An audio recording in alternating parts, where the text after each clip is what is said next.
क्यों? मैंने नहीं पहचानता। पहचानता हूं इसलिए तो तुमसे पूछ रहा हूं। वो हिंदुस्तानी कितने हैं? कौन हिंदुस्तानी? वो दोनों हिंदुस्तानी। मेरा सवाल अभी भी वही है, कौन हिंदुस्तानी? देख सर, अरे सीधे सीधे बता दे कि वो हिंदुस्तानी कितने हैं। अगर मैं सवाल पूछने पे आ गया ना तो बहुत बुरा होगा। शेर खान अच्छे की तो तुमसे उम्मीद भी नहीं की जा सकती। तो फिर ठीक है, बुरा भुगत। मुझे जाने दीजिए जनाब, मैं कसम खाकर कहता हूं कि मुझे नहीं मालूम कि वो दोनों कहां हैं। जानता तो तू है और तुम नहीं दसेगा भी। तो शेर खान के जुल्म को जानता नहीं है। अरे पत्थर भी काम चाहते हैं, फिर तू किस खेत की मूली है? आप मेरी बात का यकीन तो कीजिए जनाब, मुझे सचमुच नहीं मालूम कि वो दोनों कहां हैं। मैंने उन्हें पनाह जरूर दी थी, मैं ही लाया था उन्हें सरहद के अंदर, क्योंकि उनके अपने ही लोग हो गए थे दुश्मन उन दोनों के। मैंने सोचा कि यहाँ सब दोस्त फंसते हैं। असलम सीधी तरह से बता दे क्यों कितने, वरना तेरे साथ वो दुश्मनी निभाऊंगा कि तू सदियों तक ये भूल जाएगा कि तू आ रहा है कि जा रहा है। दोस्त कितने हैं? कितने दोस्त तुम? मैं नहीं जानता जनाब, मैंने एक बार कह दिया कि मैं नहीं जानता और 100 बार यही कहूंगा कि मैं नहीं जानता। बताना।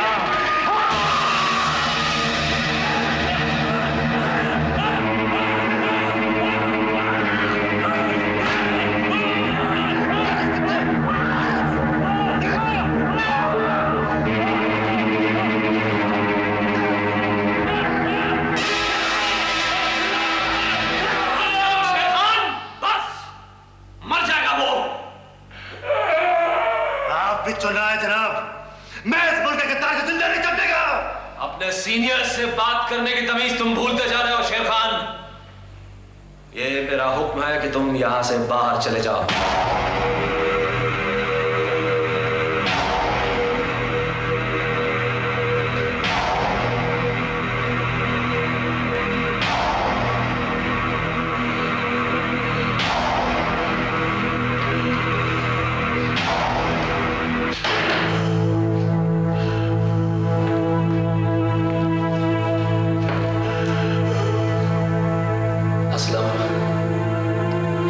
जानते हो तो बता दो।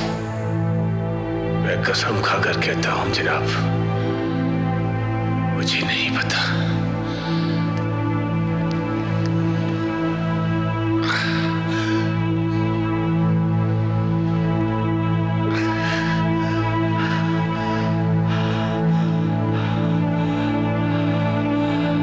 मैं तो खुद उन दोनों को ही तलाश रहा था जनाब, जब आपके सिपाही मुझे यहां पकड़ कर लाए। मैंने तो उन दोनों को पनाह दी थी जनाब। मैंने उन दोनों की हिफाजत के लिए कॉल दिया था, लेकिन मैं अपने फर्ज में नाकामयाब रहा। इससे ज्यादा शर्म की बात एक सैयद के लिए क्या हो सकती है हुजूर, कि जिसने जिनकी हिफाजत का कॉल दिया हो उसे ये भी पता ना हो कि वो लोग कहां हैं और कैसे। अगर मुझे ये पता चल जाए जनाब कि वो दोनों हिफाजत से हैं, तो मैं कोई भी जुल्म हंसते हंसते झेलने को तैयार हूं, चाहे मेरी जान चली जाए,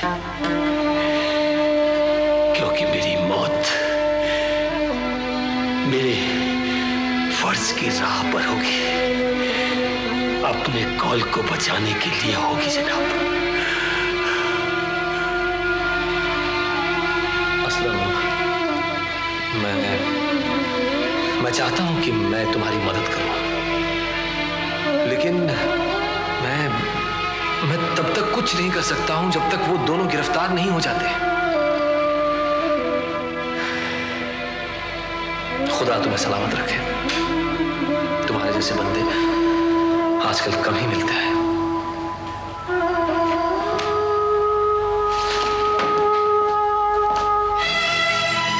सिपाही, अब कोई हाथ नहीं लगाएगा इनको। जी जनाब।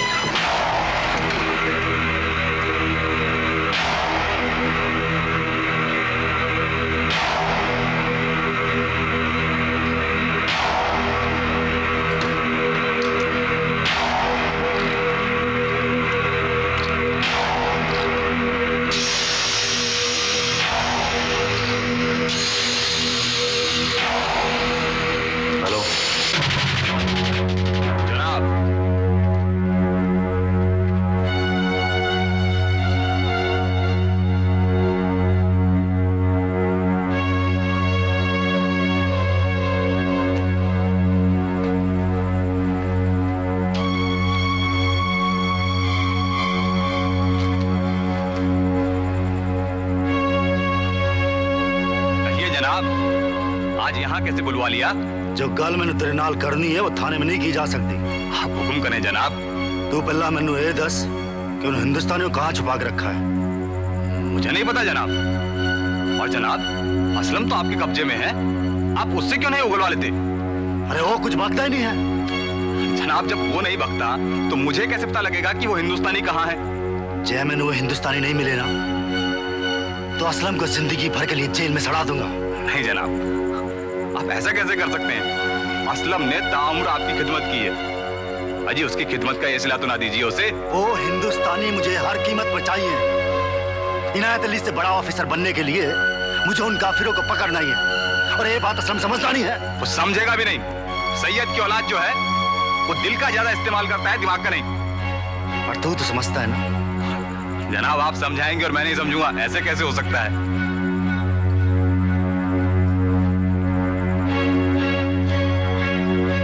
सुन, असलम को जेल से छुड़ा ले।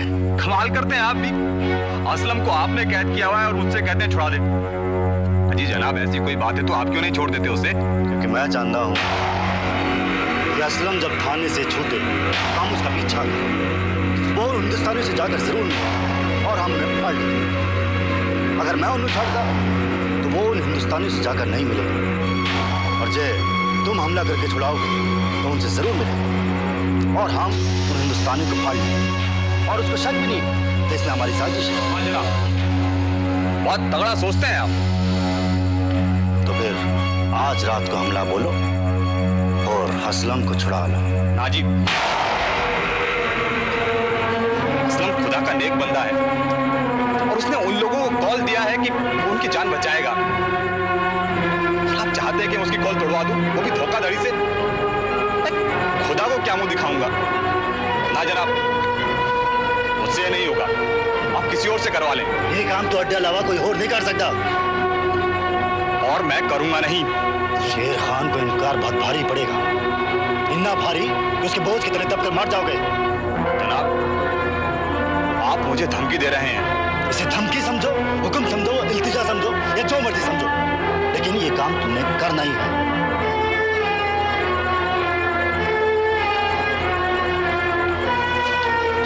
जनाब, इसके सिवा कोई दूसरा चारा नहीं क्या? ठीक है जनाब, मैं आज रात ही आपके थाने पर हमला करता हूं, फिर असलम आजाद, फिर आप जाने और असलम। अल्लाह हाफिज। ऐ खुदा, मुझसे ऐसा कोई काम ना करवाना जिससे मुझे बाद में अपना मुंह ना दिखा सकूं। मेरे खुदा, भेज दे कोई ऐसा फरिश्ता जो तूफान में फंसे असलम और उन हिंदुस्तानियों को अपनी पनाह में ले ले।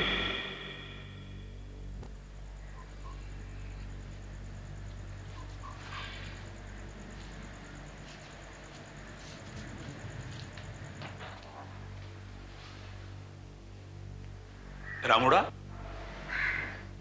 सो गई तुम्हारी हमशीरा? हाँ, अभी सोई है। जाने कितने दिनों के बाद उसकी आंखों में नींद आई है। अब तो बेचारी की आंखों में बहाने के लिए आंसू भी नहीं बचे। वहां लोग कब निकल पाएंगे यहां से?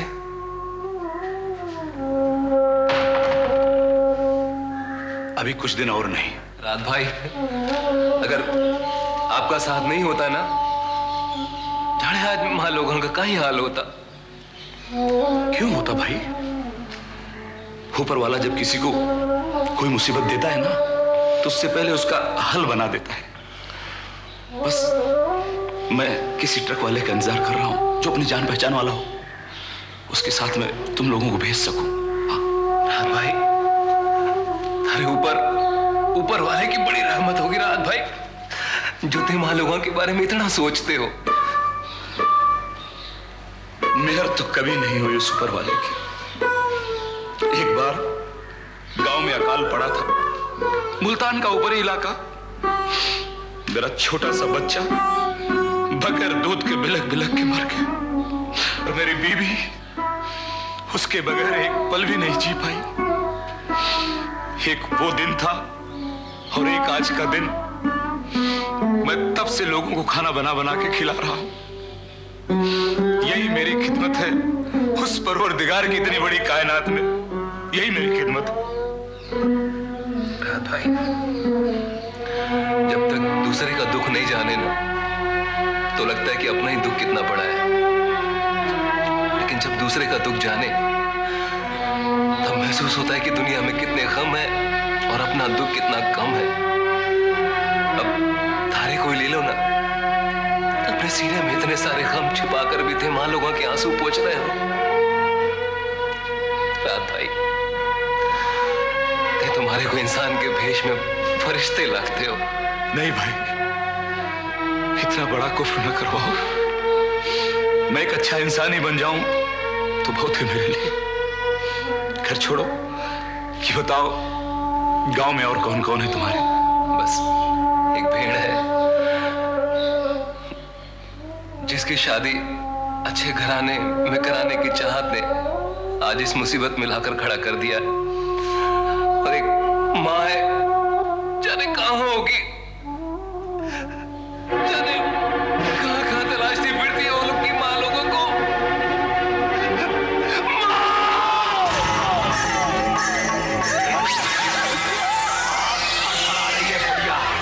चौप, एकदम चौप।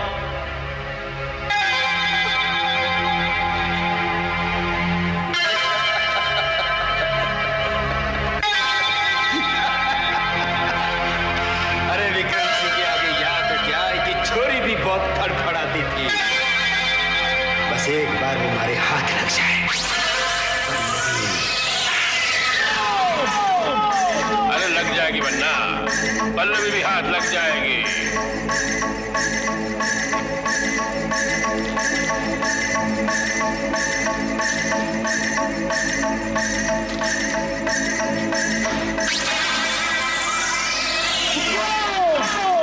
पल्लवी का भाई वो भी अब पकड़ में आ जाएगा, और वो रामुड़े के 3 दोस्त भी एक एक करके हाकिम सिंह की हत्या चढ़ेंगे। अब अरे उसकी माँ को जो पकड़ लाए हो तुम, उठाओ और डाल दो इस डोगरी को गोदाम में।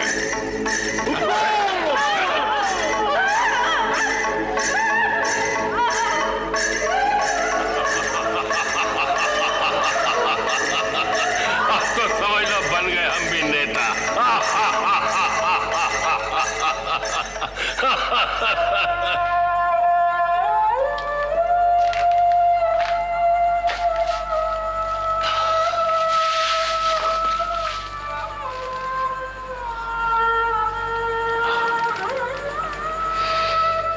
तुम्हारी कहानी भी पूरी की पूरी आंसुओं में डूबी हुई है। पता नहीं ऊपर वाले ने क्या खेल खेला ये दुनिया बनाकर, और साथ में ढेर सारे आंसू बनाकर, जिसे लाखों करोड़ों आंखों में बसा दी। पता नहीं कहीं हो रहा होगा बटे, जाने कहीं हाल होगा हमारे उन दोस्तों का जिन्होंने हमारी जान बचाई उन राक्षसों से। सब ठीक हो, सब ठीक होगा, क्योंकि मारने वाले से बचाने वाला ज्यादा ताकतवर होता है। क्योंकि मारने वाला ये भूल जाता है कि मौत ऊपर वाले के हाथ में है। उसकी मर्जी के बगैर कोई किसी को मार नहीं सकता, और बचाने वाले के साथ तो रब है, और जिसके साथ रब है वो भला कैसे जीत नहीं सकता। बातें तो तारी बड़ी चोखी और साची लागे हैं। इस वक्त पल्लवी सो रही है ना, बड़ा प्यारा नाम है उसका। पर उतनी खराब किस्मत लेके आई है यह दुनिया में। ऐसा न कहो, पता नहीं इस पल कुछ न कुछ ऐसा हो रहा हो जिससे उसे कभी ना आंसू बहाना पड़े। कोई ना कोई, कहीं ना कहीं अल्लाह का बंदा कुछ न कुछ ऐसा कर रहा हो जिसमें उसका भला हो। पता नहीं ऊपर वाला अपनी रहमत का जरिया किसे बनाना चाहता है। राहत भाई, मां लोगों के लिए तो ऊपर वाले की रहमत आप ही हो। ना रामुड़ा, इतनी तारीफ ना करो कि मुझ में गरूर आ जाए, और एक पल के लिए ही सही मैं अपने आप को खुदा समझ बैठूं। ये कुफ्र मैं बर्दाश्त नहीं कर पाऊंगा, नहीं कर पाऊंगा। ना राहत भाई, तारे ऊपर कभी कुफ्र नहीं होगा, कभी नहीं। अच्छा यह बताओ, पुलिस की चौकसी कब कम होगी? पता नहीं, लेकिन मुझे लगता है कि तुम लोगों के बारे में थाने में पता चल चुका है कि तुम लोग यहाँ हो। कहीं आपके ऊपर न मुसीबत आ जाए राहत भाई, मां लोगों की वजह से। मुझे मुसीबत में डालने वाला उसने पैदा नहीं किया।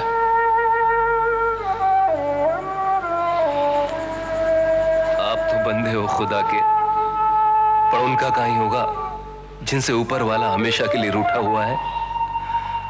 उनको मुसीबत से कौन बचावेगा?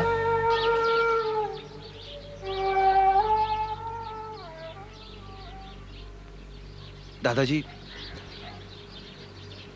दादाजी, आप हमें अपनी कैद से कब मुक्त करेंगे? क्या कर लेगी आपकी ये भीड़? ज्यादा से ज्यादा हंसेगी हम पर, बातें बनाएगी, ताने कसेगी, यही ना? पर कम से कम क्या? कम से कम क्या कर सकते हो तुम तीनों? हम पल्लवी और रामुड़े को ढूंढ सकते हैं। वो तो ये भीड़ भी ढूंढ रही है, जिनके पास तलवारें हैं, जिनके पास पल्लवी को सती के नाम पर जिंदा जलाने की जिद है, वो भी नहीं ढूंढ पा रही, तो तुम तीनों कहां से ढूंढोगे? जबकि तुम्हें तो लगातार अपने खुद की जान को बचाए रखना है इस पागल भीड़ के सामने। फिर भी हम ढूंढ लेंगे दादाजी, बस एक बार आप हमें अपनी सौगंध से मुक्त कर दीजिए। फिर देखिए, हम न सिर्फ पल्लवी को ढूंढेंगे बल्कि उसे भीड़ के हवाले कर दोगे। जान दे देंगे हम अपनी, तो वो तुम्हारी जान ले लेंगे। फिर पल्लवी को कैसे बचाओगे? ऐसा भी नहीं है दादाजी। ऐसा ही है बेटा, ऐसा ही है। इस पागल भीड़ के सामने ऐसा ही है। क्या सही है, क्या गलत है, कोई सुनने वाला नहीं। दादाजी, अगर ऐसे में कोई अकेला लड़कर सच्चाई को बचाने की कोशिश करे तो बेटा ये ऐसा ही है जैसे कोई मीनार पे खड़ा हो, मैदान की भीड़ को भूल के सच और न्याय के गाने गा रहा हो। दादाजी, अगर हमारी जिद जाहिलों की भीड़ में मीनार पर चढ़कर गाने गाना है तो हम गाएंगे मीनार पर चढ़कर गीत। और भीड़ का ये रेड़ा इस मीनार को चूर चूर कर देगा। फिर पता चलेगा, अरे सच्चाई तो अभी भी उतनी ही कड़वी है।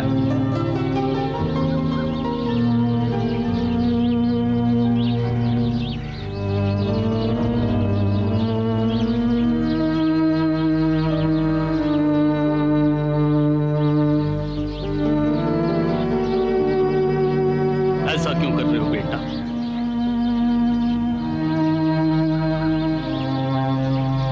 दादाजी, मुझे ऐसा लग रहा है कि बहुत जल्द मैं आपकी दिलाई हुई कसम तोड़ने का पाप करने वाला हूं, इसलिए पहले से ही माफी मांग ली है। क्या पता फिर आपकी ये भीड़ मुझे माफी मांगने के लिए जिंदा छोड़े या ना छोड़े। भीड़ तो शायद तुम्हें छोड़ दे बेटा, लेकिन इस बूढ़े को उसके अंदर का डर जिंदा नहीं छोड़ेगा। तू नहीं समझ सकता कि जिस बाप ने अपना जवान बेटा खोया हो, उसके लिए अपने पोते को संभाल कर रखना कितना जरूरी हो जाता है। जा बेटा जा, भगवान तुम्हारे साथ है, मेरा आशीर्वाद तुम्हारे साथ है। मेरे लिए ये उगता सूरज शायद अंधेरा ही लेकर आएगा। इस आग के घोड़े में इतना दम नहीं कि मेरे सीने में छिपे उस दर्द को मिटा सके जिसकी कैद में मैं उम्र भर रहा।